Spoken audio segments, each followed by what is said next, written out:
Hello, world. Welcome to a very special edition of Golf Subpar. Colt Knost and Drew Stoltz coming to you from very different locations this week. I'm actually out in San Francisco getting ready for the PGA Championship at TPC Harding Park. But my man, the Sleazy Man, is in studio. Sleaze, how we doing? Holding it down in the studio, dude. Feels weird. Feels weird to be in here without you and looking at you on the screen right now. But we're making do, and looking forward to getting into this thing with the PGA. How about this, dude? 54 weeks since we last got to have major championship week. 54 weeks since a major. So I'm gassed up. I'm fired up, and looking forward to getting into it. I know, and we will get into that and a lot more. But first, we got to touch on this WGC FedEx St. Jude Invitational, won by our guy Justin Thomas last week. He won by 3, but it was a lot closer than that. Yeah, it didn't feel like a 3-shot win, but some things happened down the stretch, and he looks – I mean, he's one of those guys I feel like there's zero weaknesses. I feel like there's very few guys like that on the PGA Tour where you can't really identify one thing in their golf game that's not elite, and Justin Thomas is that. I think he is rightfully is he back to world number 1 right now? Wasn't it a 2-week stretch there for Jon Rahm, and now it's JT? Yeah, so he's back. 1 week is world number 1, and now Justin Thomas is back in the top spot, and he is the third fastest in PGA Tour history to 13 wins behind Tiger Woods and Jack Nicklaus. And like you said, the man has no weaknesses. On Sunday, he drove it about as poor as I've ever seen him drive it coming down the stretch, but his short game absolutely bailed him out. First off, the break he got on 15 when it went through the tree and ended up left of the creek, which I've never seen anyone over there in all the years I've played there and watched there. And then the pitch shot on 16 from 60 yards when he had to land it on the downslope and got it to check. Up and down on 17, and the up and down on 18. Knowing he only had a 1-shot lead and didn't know Brooks hit it in the water behind him was just unbelievable, because we saw Jason Day just a couple minutes before that chip it all the way across the green from that exact same spot. Yeah, his short game looks unbelievable, so much better than it did when he first came out on tour, as does his like wedge play just from like 120 yards and in and stuff like that. But that up and down on 18, you kind of expected the drive to not challenge the left side, I guess, on 18, but I was a little surprised that it was over where the grandstands would have been had there been grandstands there. And then that miss that he hit it out there right, that chip shot, he doesn't get enough credit for his hands around the green, because he hit a lot of shots that week that looked so good. And I thought I want to get your take on this, because obviously our guy Bones took over the bag this week for JT, and then sure enough, what happens? They get in the final round with his old boss, Mr. Philly Mickelson. What do you think that, like, just the vibe of that group was like between the 4 of them? Because they're all friends, but also then you have the whole, former boss-caddy relationship going on. Yeah, I was interesting to see if there was going to be much talking between Bones and Phil, and I didn't get to see it on TV. They didn't show it, but I heard from some reports on Twitter and stuff that there wasn't much. They didn't engage very much. I have yet to hear from Bones or anything how it was, but dude, congratulations to Bones coming out on like a very short notice. I think he got the call Monday night and found out Jimmy Johnson, Justin Thomas's regular caddy, wasn't going to be able to make it. Bones flies in. He's caddied for Justin before, goes out and gets a W playing alongside Phil, which was awesome to see. Bones is on a little bit of a heater. Finished third with Matthew Fitzpatrick at Memorial, and then comes out and wins with Justin Thomas. Obviously, the man knows what he's doing. Yeah, you want to win? Put Booby in. But Booby is Bones right now. He's on a nice little run, and I know he's going to have the bag here for a period of time going forward. Did you see this relationship coming? Did you know that, like, if Jimmy Johnson wasn't able to go, that Bones would have been the guy? And, like, do you see this potentially becoming a full-time gig or full-time relationship between Bones and JT? No, it's not. Justin is very loyal to his man, Jimmy Johnson, and once Jimmy's healthy, he'll be back on the bag. They've had an incredible run together. I mean, they've won 12 times. Bones and Justin are good friends. Bones stepped in for Jimmy either last year or the year before at the Sony Open over in Hawaii. So he'd caddied for him before, but Jimmy is Justin's guy, and I think Bones was just happy to fill in, and we'll fill in with the number 1 player in the world at any time. And by the way, this week at Harding Park will be the first time Bones has ever caddied for the number 1 player in the world. That's wild. After all that, after that whole run, this will be the first week. Yeah, he's going to be on the bag for a little bit, and not a nice little backup plan for JT to have. Like, oh, my guy's down for a little bit. Why don't I just go ahead and call Bones, and he'll drop everything and come over real quick. Yeah, but some good things to see also last week. Former world number 1 and major champion Brooks Koepka finally played some good golf, finished tied for second. Obviously an expensive double bogey on the last that cost him just over $455,000. No big deal. Just a standard.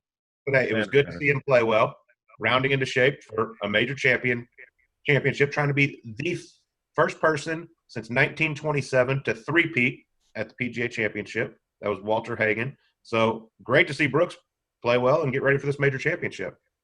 Yeah, dude, it'd been a long time since we saw Brooks play good. I mean, since the restart, the only good week he's had was at Harbour Town. He had a top 10. He finished 7th down there. His iron play, I mean, I was looking at the stats. He led the field in strokes gained approach, so the best iron player out there. I thought his driver at times, especially a little bit yesterday, wasn't as good as we've seen Brooks, obviously, when he's been winning the majors. But, dude, just to have him back in contention at a big golf tournament, shocking. I mean, it seems like we talk about it every year, but as soon as majors come around, Brooks seems to be, rounding into form. And he sent that tweet out last night, like coming in hot to Harding Park. Like, what is he a guy now? Like, even though he hasn't been what we've, come to expect from Brooks Koepka in the last couple of months, he's got to be a guy you got somewhat circled on the list going into Harding Park. Yeah, for sure. I think before last week, you probably honestly wouldn't, just because of the form and him talking about his knee bothering him, how he can't trust his golf swing. But now, I mean, finishing tied for second, I mean, obviously should have finished second alone, had a chance. He's got to be up there. And this is a big boy golf course. I've played TPC Harding Park. I haven't been out there yet this week, but I've looked at the yardage book. It is big. It is narrow. The rough is going to be long. But let me give you a couple stats on Brooks Koepka at the PGA Championship and in majors in general.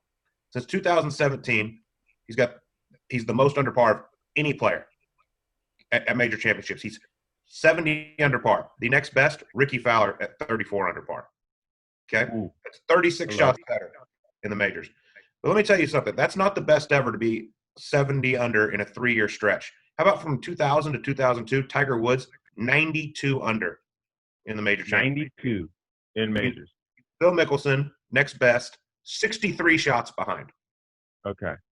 Well, So- 30 burger. Yeah. Yeah. Pretty ridiculous. Dude, it's hard. Like, even if he hadn't played great last week, let's just say he finished 25th or something like that, I'd still somewhat have him just because he becomes a different animal at these majors for whatever reason. He's got that gift where he can just like turn it on. But this week, being that he looked good, he looked like the old Brooks, like you said, should have been an easy solo second for him. Makes a big number on the last hole. But like this week, now going into that, I think just a little shot of confidence more than anything, like to show himself that like, all right, there's some form there before I'm heading into this thing. Like he looked really good, and he caught some really cold stretches with the putter too this past week. He had some really hot ones that first day. He was nails. He had some really good stretches, but he also caught some really cold stretches in the middle of that tournament there too. So if he putts it like that, dude, he's a guy you got to start looking at, even though he's only showed a little form. He worked with a new putting coach last week. He actually worked with Phil Kenyon. And if you watched some of the coverage last week, Brooks used to line it up in the toe quite a bit on his putts and then come over the top and hit the center. The ball was more in the center of the club face this week. So I don't know what exactly they worked on, but that's one thing I definitely noticed. But one more stat about Brooks Koepka in the majors. Since 2017, he has made $11.7 million in the majors. Number 2 on the list, Jordan Spieth, 4.15. Jesus. So Brooks has been absolutely dominant in the major championships the last 3 years. Yeah, one of the best runs we've ever seen. And I noticed that's interesting you said that about working with a new putting coach, because they had the little worm cam down there on a number of his putts. I was like, man, it looks like the ball's in the middle of the club or the middle of the putter, because you're used to seeing him line it up on the toe. Is that weird thing to change? Like, I think he lines it like a quarter ball outside the center typically, maybe not. I don't think it's quite a half ball, but just a little bit, and comes over the top and hits in the middle. Is that a pretty drastic adjustment for a guy that's putted like that for as long as I can remember, to all of a sudden just be like, oh, I'll just put it in the middle this time? I honestly think it is quite a big adjustment. I mean, Yeah, it seems like it. Yeah, it affects your alignment, affects everything. I mean, if you put it in the center and you still have that little come over the top move, you're going to start hitting it in the heel. It's a totally different impact position. So, yeah, big change, but I mean, heck, it worked. I mean, that putt he made on 17 to get within one was amazing. And, I'm excited to see what he can bring to this golf course this week at Harding Park. Like I said, it is a big boy golf course, hosted 2 World Golf Championship events. Tiger Woods won in 2005 in a playoff over our guy, John Daly, which the rumor is John Daly took his $750,000 runner-up check and spent it all in Vegas that night, as only John Daly would do. And then again in 2015, they had the World Match Play, and Rory McIlroy beat Gary Woodland, obviously 2 massive hitters of the golf ball, in the finals there. And it's also hosted the 2009 President's Cup.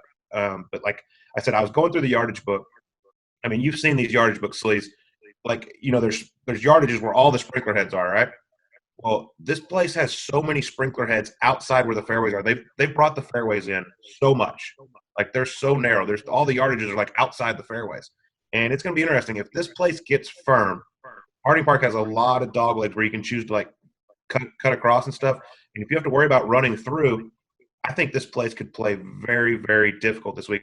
There's only the forecast only has 1 day of rain scheduled, which is great, and that's Wednesday. And from everything I'm seeing, the wind's supposed to be up quite a bit. So the place could be very, very challenging this week.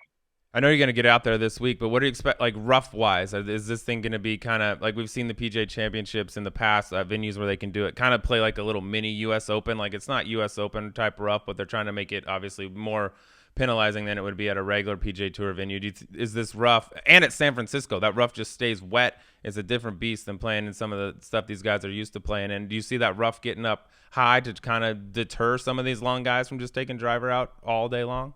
I hope so. So I think it should. Like you said, the weather in San Francisco, I mean, it's just perfect to grow really deep, nasty rough.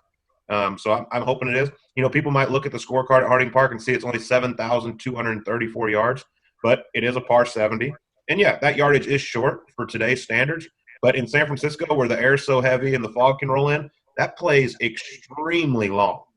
Yeah, there's no place that I've ever played in the United States, and it's not even close, where the ball goes shorter than San Francisco. It's like, I mean, you're adding a club almost, I feel like, from even sea level, especially if the weather is cold. And what are you looking – let's talk about this because we got to talk about the big fella, Tiger Woods. You know, he's only played one event in 6 months, which I think is tough. That's a tough ask for anyone to go up and show up at a major championship having played one competitive tournament in the last 6 months and go up there and have your best stuff. But weather-wise, is this thing? I mean, we said it's always cold there. How cold is it supposed to be? And what do you expect to see from Tiger this week, given the weather and the you know how little he's played? Yeah, so I can report he was on the ground Sunday. Actually, played a few holes with Jason Duffner, so that's pretty early for him to get to a major championship. But the weather, I mean, it looks like once the tournament starts on the Thursdays, the highs are in the very low 70s. In the morning, you know, it's high 50s, low 60s, but it just kind of depends on if the fog rolls in and if there's any wind. If the wind's up, it's going to be chilly. But Tiger, I mean, obviously going to Stanford is very familiar with these type of weather conditions, very familiar with these type of greens.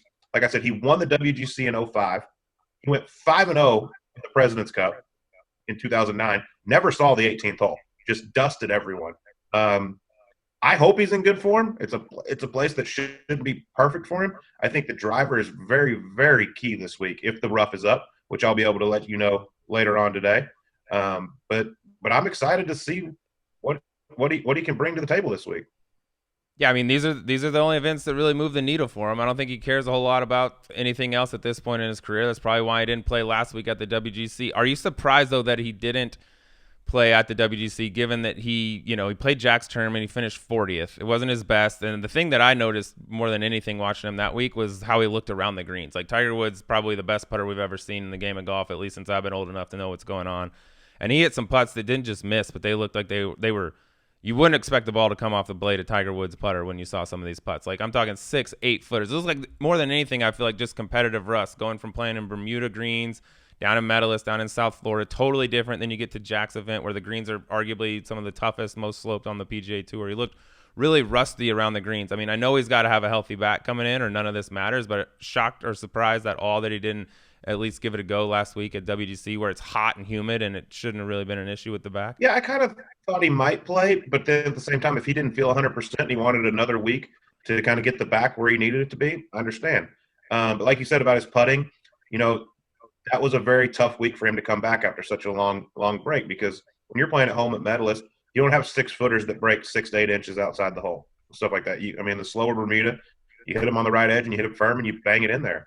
You know, this week being the Seaside Poana that he grew up on, that he knows very well, and Harding Park being, it used to be a municipal golf course before it became a TPC, a public golf course. The greens are pretty flat. It sets up very, very well for Tiger, in my opinion. It's just whether or not he has any form at all. Yeah, it's like I said, I know Tiger Woods is Tiger Woods. He's a different beast than anybody else on the planet, but one competitive tournament in the last 6 months, show up to a major championship and play against these guys that have been playing more or less the entire restart. that's a tough ask for me. I'd love to see him work his way into contention, but I think I think all the stars kind of need to align at this point for him to be there on a Sunday. But let me ask you about another guy that was there at the 2009 President's Cup and also had a little resurgence this past week. Our boy Phil coming in with a little T2 yesterday, looked nice, played his best round of golf that he's played at TPC Southwind yesterday. What are you expecting from Phil? Is this a little shot in the arm that he needs to go out there and try to make magic one last time at 50? It was awesome to see him play well at a golf course I know he loves. He loves TPC Southwind. He always loved playing there before the U.S. Open. In my mind, if the rough is up at TPC Harding Park, I just don't know if Phil can drive it consistently for 4 straight days. Now I know his short game's second to none, but I think it's just a tall ask for him to compete at a major championship. Having to drive it is good. I mean, look, he's just trying to hit bombs. Like he said, he's dialed it back a little bit, I think. But for him to be consistent for 4 straight days, I think is tough if the rough is up. Now, if the rough's not up, Phil can 100% compete, but it's still a very, very tall ask of Phil Mickelson. And Southwind is a course where you got to drive the ball straight. Typically, was it a little bit different this year? Watching the coverage, like it was pretty soft out there. The scores still weren't crazy low, but you could get away with missing some fairways and hitting some balls out of that Bermuda rough that would land on the green, stay on the green. That in years past, I felt like, oh, that would have gone over, or that wouldn't have stayed on the green. It looked a little bit more forgiving in terms of that, just based on how soft it was. Yeah, they played the ball up every single day. They had ball in hand in the fairways, which makes a huge difference. Which obviously was a big key for Justin Thomas's chip on 18. But like I said, the rough, I mean, it looked decent, but it's a totally different animal compared to what you could face out here at Harding Park. I mean, the Bermuda grass, is jumpy and all this. This could be thick, lush, where you honestly might have to just chop it out in the fairway on a lot of holes. So I'm interested to see what it looks like out there, because I think that'll really – you'll be able to figure out who kind of are the favorites, who will play well around this place this week. But I'm excited to get it going. It's been a long time since we had a major, like you said, 54 weeks. And, we're just a few days away. Yes, I cannot wait. It'll be so nice to have a little major championship golf back, fire some shitty bets like I like to do, and just roll the dice all week. But let's talk about one guy. We got to hit on this guy because he's going for the career Grand Slam, Mr. Jordan Spieth. He just finished T30th in T30 in Memphis. I think he shot final round +1 yesterday, so it wasn't his best stuff ever. But chasing the career Grand Slam, odds for Jordan Spieth this week. You like this golf course for him? You expect anything? I'm obviously a huge Jordan Spieth fan. I want to see him do well, and it'd be amazing to see him get the career Grand Slam. I don't think this place sets up very well for Jordan, just considering how much he struggled with the driver this year. Like I said, from what I've seen in the yardage book, it looks like they brought these fairways in a ton. You're really going to have to control your ball off the tee, and that's just something he's not doing that great right now. But the way Jordan putts it, the way he scrambles around the greens, anything is possible. And, I mean, he's one of the biggest bulldogs on the PGA Tour, and when the gun goes off in a major championship, he seems to always stick his nose out there. Yeah, that putter, definitely the X factor. Anywhere he goes, regardless of how he hits it, if that thing's working, he can put up scores. And then the other guy we haven't mentioned yet, who I guess the hype's died down a little bit, I guess, after the last couple of weeks when he first came out, Bryson, who's apparently tried to drive the 18th green more or less yesterday, which I saw where he was dropping his ball. Did you see that? He was like dropping over behind the FedEx Cup sign, which I was like, what? Where did he go? And then I saw a picture later on Twitter. I was like, he literally tried to drive it majority of the way over the lake, which we didn't see on TV, but I would have liked to see it. But here's his first crack, dude. The Bryson 2.0, send it, unleash the Kraken, all that shit that he's talking about. You mentioned the fairways being narrow, but this golf course, based on what we saw at the match play, Woodland, Rory, there's the 2 finalists, long ball hitter type of golf course.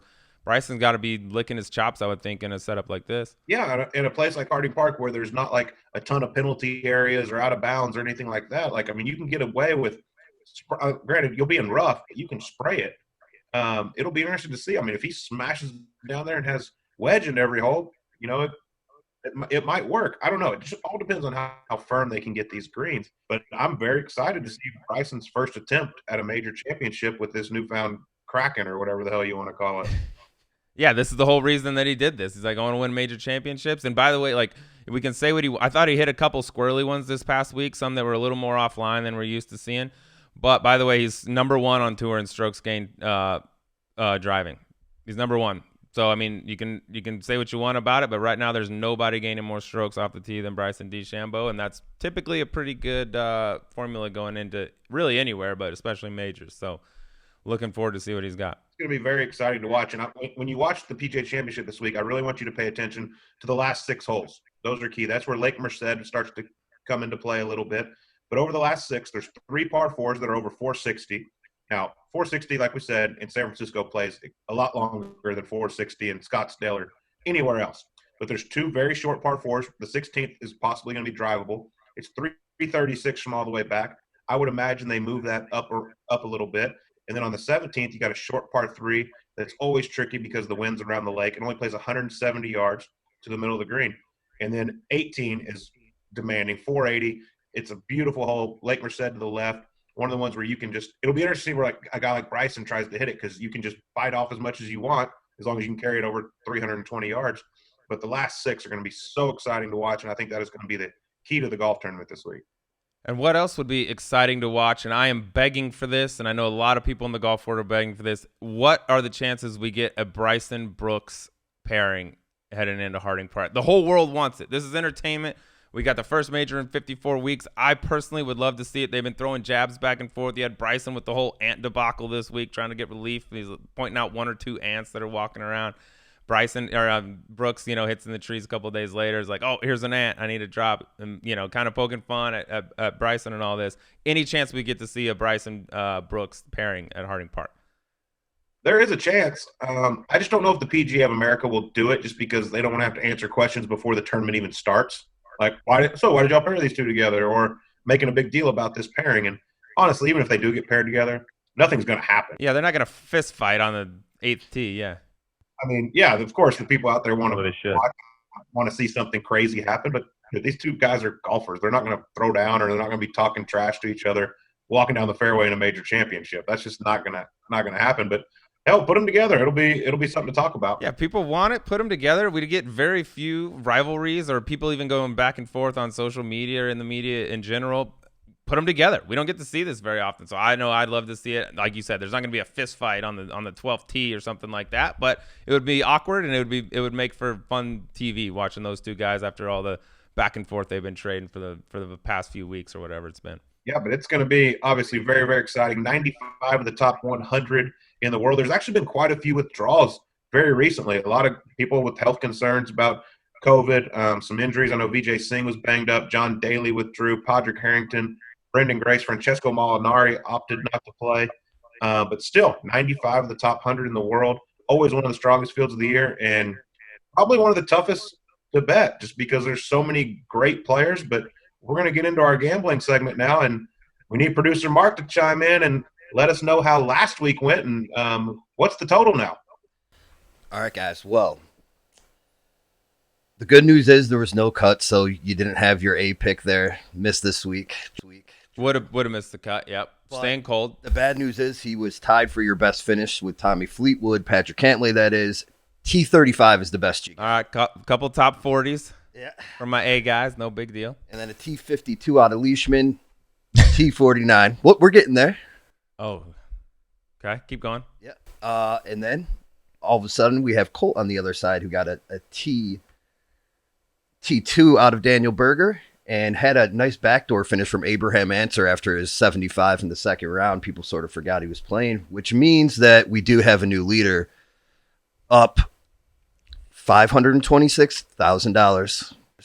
Damn, was that like $1 million swing last week or close to it? Close to 900,000? 700. 700. All right. I sense this coming. My guys I haven't been coaching them up properly. I'm going to wear that. I'm going to put that on my shoulders. I could sense it coming. Didn't know it was that big. Forgot Daniel Berger grabbed a piece of that T2.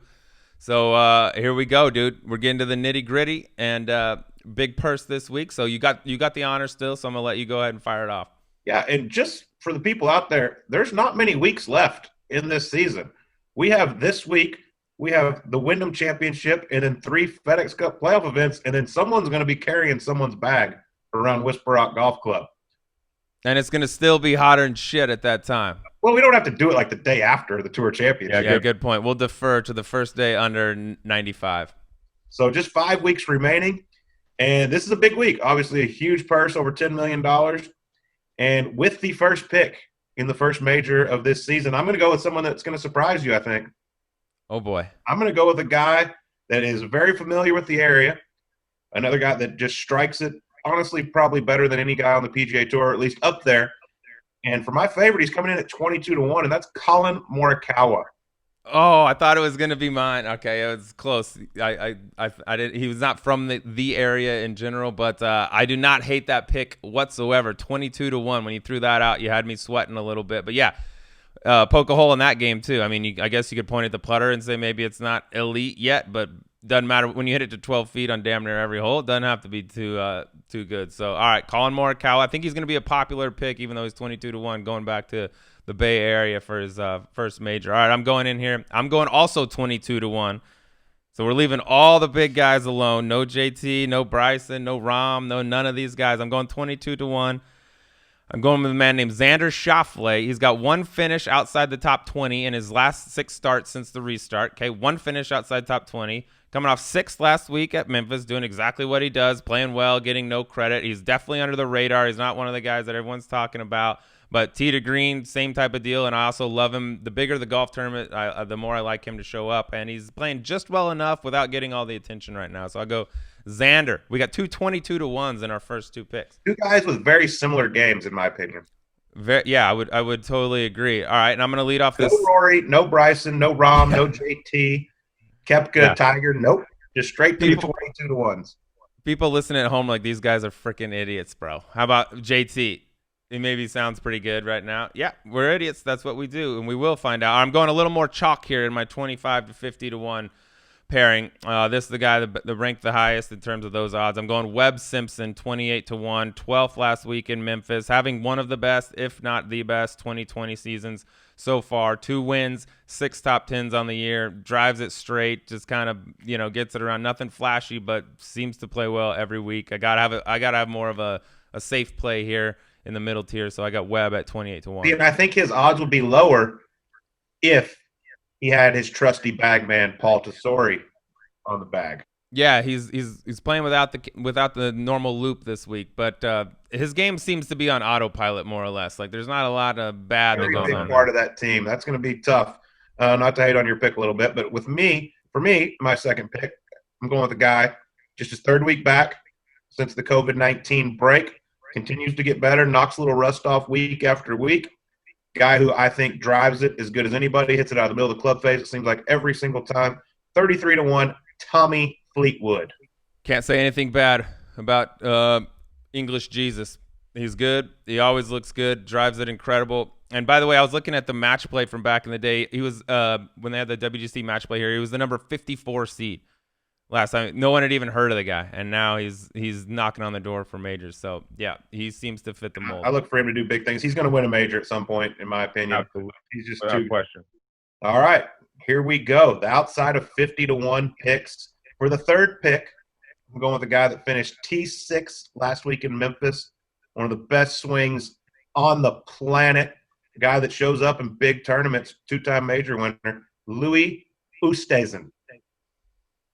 Okay, I'm gonna need to go back to the drawing board. That was one of mine. Yeah, I had that. That was one of them, and I was hoping you weren't gonna pick him first because I was hoping you were maybe saving him for your second pick. I was gonna snatch him up, so I'm gonna have to go back to the drawing board here, pick out a second guy. That's a good pick. I like it. Get a major championship. Get a major champion winner there, and then the 50+ category. I'm gonna go a little further down the list here, and a guy 80-1. Top 10 in his last 2 starts, 6th last week in Memphis. Probably doesn't get enough pub for just how good he is. Top 20 in the world golf rankings, which was somewhat surprising to me because he gets 0 love.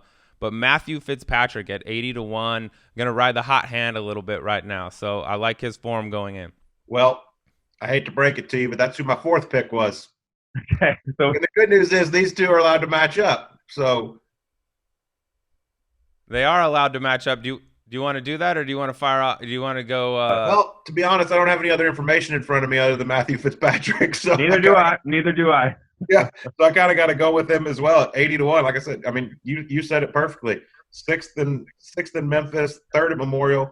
He's a guy that plays tough golf courses so well. I mean, if you look back, the 2 hardest final rounds on the PGA Tour this year were Bay Hill and the Memorial. The 2 lowest rounds shot that day, there was only 2 rounds in those 2 tournaments shot under 70. Matthew Fitzpatrick has them both. I just love him in tough. I don't know if he can win, but I think he's a guy that could just sneaky slide into the top 10 and make a lot of money for you out there. Exactly, yeah, and he came out. He doubled number 16 yesterday. Would have had a little higher finish than that yesterday. It was sloppy little double there on 16. But just a guy that's another guy under the radar, doesn't get enough love. He's 18th in the world right now, and he's not even mentioned ever in any of these things. So, all right, I guess our bottom tier guys will just cancel out this week since it's a little different week. We don't have all the information in front of us there. But to recap. On the top tier, I got Mr. Xander Schauffele at 22-1. Middle tier, Webb Simpson, 28-1. Yep, and then our back two I can't believe that we both have Fitzpatrick and Louis Oosthuizen. Out of the whole list, it's like the whole field is down there. Yeah. But my favorite, Colin Morikawa at 22-1, and then English Jesus, Tommy Fleetwood, bringing it in at 33-1. It's going to be a lot of fun, Sleaze. I'm going to be out there. Make sure you tune in to ESPN early in the morning each day and hear my beautiful voice. Hopefully they won't show my face, but you'll be able to hear me following with one of the featured groups out there. You got to squeeze stuff. I know that you might not have as much rope to play with right now, but just a couple 5 to 10 subpar shout outs during the broadcast that will suffice. I will do my best to make that happen. But we hope everybody enjoys the first major of the year, the PGA Championship out at TPC Harding Park. It is a very busy week for me, Sleazy. Even in the practice rounds, I'll be out there walking with some of the groups. And I've heard one of our favorite people, Scott Van Pelt, he's going to be hosting Sports Center live from the PGA Championship. Going to be shooting it down to me for some inside info, what's going on out there in the practice rounds. So I'm going to be all over the TV all week, even Saturday, Sunday, early round coverage before CBS hits the air. I'll be out there for ESPN following some of the biggest names, featured groups and stuff like that. And then at night, you'll definitely get to see the face. Each Thursday, Friday, Saturday, Sunday, CBS Sports post-game report with Kelly Tillman and Rich Beam. I will be on the air discussing all the action from TPC Harding Park and the PGA Championship. Yes, get the legend, Mr. Beam, in there. Maybe I'll have a couple of pops before the show just to loosen up. Like we do it here on Subpar. You don't want to be tight going into the camera, I totally agree. He has to play this week. I don't, so I can have a few. But I'm looking forward to working with him and Kelly Tillman, who's making her return to TV after a 2.5-year break. She is one of the best in the business. But we hope everyone out there enjoys the PGA Championship. It's going to be a lot of fun. You're not going to want to miss any of the action. Now it's time to open up the mailbag. Some of our loyal listeners submitted some questions. Producer Mark, what do we got this week? All right. This one's for both you guys. Victor Dirks on Twitter wants to know, what's the most pressure you've ever felt over one shot or putt? And then what was the result after that shot or putt? Ooh. I got one. This was my sixth stint at Q School. I'm at second stage for like the 4th or 5th time, but whiffed every single year at second, never made it through. This last year I'm playing Wells in Houston. It was Arctic temperatures. I'm wearing like a face gaiter. I'm not bullshitting. It was like as cold as I've ever been playing golf in Houston. Record temperatures.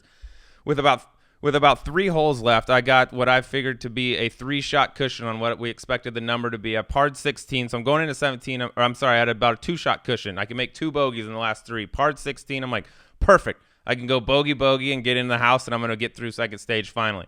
16, long par 3 with a lake left. I bail to the front right of the green. I have like a 50-footer. What do I do? Of course, 3-putt. All right, no harm, no foul. Cool. You still got one to play with, dude. Make a bogey on 18, and it's done. So I hit this little squid out there to the right side of the fairway, dogleg left. I forever into the green, and I contemplated just laying up. I was like, dude, just lay it up to 50 yards, wedge it on, and make a bogey and be done. But I went for the green. My ball lands on the right side, barely trickles into the bunker. 1 foot in, 1 foot out of the bunker, Colt. And I'm staring at this forest behind the green. I'm like, dude, I could easily knife this thing into the middle of the woods, make a 9. This is the dumbest shit I've ever done. Why didn't I lay up?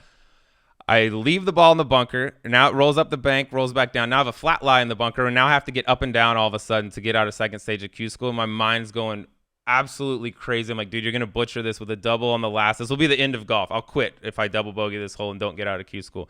Flick it up there to golf for you. What's that? The end of golf. Yeah, it'll be the end of golf for me. Yeah, end of golf for me. I don't really care about everybody else, dude. This story's all about me. So I get in the bunker, and that's all I'm thinking about, dude. So I flick it up there. I hit a good shot. I got about 5.5, 6 feet left. Meanwhile, the other 2 guys in my group are just butchering this hole. They were already out of it. They're taking forever. So I got like 5 minutes to sit and think about this 6-footer. I finally get up there, get over the putt. I can't even feel the putter in my hand, and everything in my brain is all the wrong shit. I'm like, dude, this is for everything. If you mess this up, you're the biggest loser of all time. I end up making it, so I'm pretty sure I get in. It turns out a guy who was ahead of me, pretty far clear of the number, shot $1 million, and so the number moved actually one stroke higher, so I ended up making it with one shot cushion. But I thought that putt was to get through at second stage, and turned out I had one to play with, but I was pretty positive at the time that I needed it, and somehow it went in. And then I proceeded to shoot $8 million at final stage, so it didn't really matter, but that was it. That is some of the worst mental game shit It's I've not. ever. I mean, Rotella could probably work with me a little bit on that. I don't know if it's ideal. Ideal. Still make it? Like, come on, dude. Dude, I know. I should have laid up, but I'm an idiot, so I didn't. I went for the glory. I have a lot of them. And obviously I think pressure is different, whether it's pressure to, maybe make a cut or pressure to win a golf tournament. There's totally different levels of pressure, but probably the most nervous I've ever been on a golf shot was at the 2016 Players Championship. I was tied for second with 2 holes to play, going over to the Island Green 17th, which, we've all seen so many disasters happen there and all this. And I knew I was 2 shots back with 2 holes to play of Jason Day. And it was 130 yards. It was a perfect pitching wedge. And I told myself I was going to go right at it. I was shaking, teeing the ball up. I was shaking, holding the club over the ball. And then I remember I got to the top of my backswing, and it felt like I told myself a story at the top of my backswing. I was like, oh, nope, yeah, if you hit this in the water, you're going to lose about $300,000. You're going to look like an absolute idiot. So why don't we just go ahead and come over the top and pull this into the middle of the green, which is what I proceeded to do. Ended up about 30 feet left of the hole, and I was able to 2-putt it down the hill and make par. But it was crazy how many thoughts in that split second at the top of my backswing went through my head. I don't wish that shot upon anyone. It's crazy. I don't care if you have a 6-shot lead, like with all those people around, with all the money, all the FedEx Cup points and everything on the line. I don't care who you are. You're going to be nervous. It sucks. And then you have to suck it up and go to 18 and try to hit that fairway. But it was a lot of fun. It's something I really don't miss. I hate feeling like I'm going to throw up over a shot, especially with a pitching wedge. But still a lot of fun and great question. So what do we got next, producer Mark? All right. Besides short game, what really separates great amateur golfers from the guys on the Jickeys to the guys on the PGA Tour? He has a couple suggestions throughout there, course management or consistency, but what do you guys think? Well, I think with Sleaze's last answer, you could probably just replay that and figure it out pretty easily. Yeah, I don't know if you caught question 1, but that might be a pretty decent example.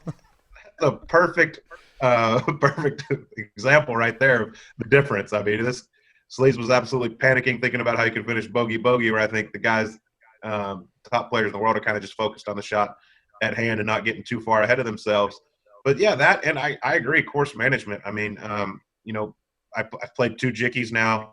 Watching some of the things these guys do, it's pretty interesting. And you see guys that are the best players in the world, they just don't make those kind of mistakes on the golf course. They never seem to make really, really bad decisions, which is what I think is key out there. Yeah, definitely mental is the first thing that would come to mind. Like, everybody starts off when you turn pro. You all started off at the same place. Someone's got to get through Q school. You got to play well at the right times. And the guys that belong out there are the guys that deserve to get out there, sack up and play well at the right times, and the guys who don't. And I think there's a lot of guys who never get a shot at the PGA Tour, or maybe just there briefly, who are plenty physically talented enough to go out there and play on the PGA Tour, but just don't have the right mental to get out there. And I think the other big differentiator is, I know a lot of guys that I played with on the Korn Ferry Tour, mini tours, things like that, that when their game was good, when they were clicking, they were as good as anybody that I could, that I've ever played with, more or less, in the game of golf, minus the top 10, 20, 30 players in the world. They were really, really good. Their good golf was great, but it's how good is your bad golf. And good players learn how to take a C day, have their C game out there and shoot 1 or 2 under and kind of hang around and have a chance to make a cut. Whereas a lot of the guys that don't ever get a chance to get out there, have their bad stuff, have a C game and shoot a 75. And that's the difference right there. One guy's competing to play on the weekend, the other guy's done. And it's learning how can you make your bad days still decent. And I think that's what great players do, guys that get on the PGA Tour do. And that's what guys who win a bunch of mini tour events and play on the Korn Ferry Tour don't do as well as those guys. Those would be the 2 things that come to mind for me. Okay, one more for you guys. Before we get there, that last question came from Backcountry Rebels on Instagram. This next one is from Hunter Ritchie 1797, also on Instagram. And he wants to know, Take it back to 18 years old, head to head. Who's winning on the course, Colt or the Sleazy Man? At age 18? 18. Colt, why don't you go? I can see you foaming at the mouth right now. Go ahead. This question is just ridiculous. It's an easy I answer. agree. I It'd be a would. vote right. I believe we were both our freshman year in college then. We could probably go back and dig up the records. They did have the internet back in 2003 still, and I mean I was conference freshman of the year. I don't know. I didn't see Sleaze's name up there on much of that stuff. First of all, yeah, we did compete at the Fort Worth Men's City Amateur. We could probably go back and find those records. Secondly, in terms of head-to-head, we'll never be head-to-head. It's more like head-to-chin or head-to-shoulder at the most, I think, like that. But at 18, I mean, Colt was like you were number one coming out of college. So at the end of college, it's a no-brainer. At 18, I probably still lose, but you know what? I bet I had a good time that night. Whenever that thing got done, I still bet I was leading the tournament. Strokes gained, transfusions consumed. So underage drinking. Wait, hopefully we don't have any young listeners out there, Sleaze. Oh yeah, that was at 18. I was just kidding around. I wasn't doing that back then. I was just concentrating on my books. All about the books at that time. Well, Got in the way of my golf. Yeah, thank you so much for the questions. Keep those coming. They're a lot of fun. And they don't have to be just about golf. They can be about anything. We love answering those. But Sleaze, this has been a lot of fun. Different for us. Obviously, we're in different parts of the world right now, so it's tough to do the show. But it was a lot of fun. A lot of fun talking about the PGA Championship. Make sure everybody tunes in. It's going to be a lot of fun. You'll get to hear this voice. You don't want to miss that. But next week, we're back. Regularly scheduled programming. Special guest, Golf Channel analyst and broadcaster Aaron Oberholzer will be with us in studio. It's a lot of fun. Everyone have a great week. We'll talk to you next week on Golf Subpar.